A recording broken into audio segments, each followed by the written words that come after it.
está ainda faltando bastante irmãs, mas nós precisamos dar início ao estudo do louvor e adoração ao nosso Deus. Quero convidar aqui a nossa Mariana, vai estar aqui. Nós vamos estar orando, bem? Orando para esse primeiro dia, esse grande congresso, 10º congresso das nossas irmãs.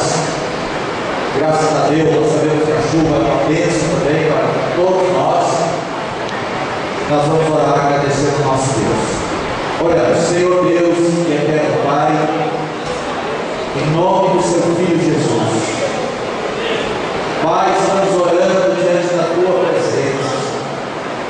Ó Deus, venha se fazer presente nessa reunião. Senhor, venha estender as mãos sobre este congresso. Os nossos irmãos que aqui têm se preparado, ó Deus, para esses 2 dias de agradecimento, meu Deus, por esse campo aqui nesta cidade.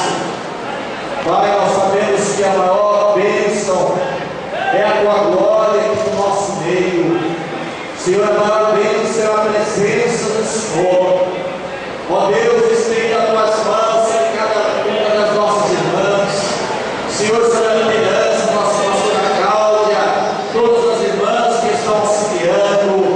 Senhor, abençoa todos os nossos irmãos obreiros. Pai, venha estar presente nesta reunião, Senhor. Pai, seja todos nós oramos e pedimos no nome do Senhor Jesus. Deus abençoe as irmãs, podem sentar. Convidamos nossa irmã Mariana para estar aqui. Todas as nossas irmãs que são líderes de setor já estão mais à porta. Também as nossas esposas dos dirigentes.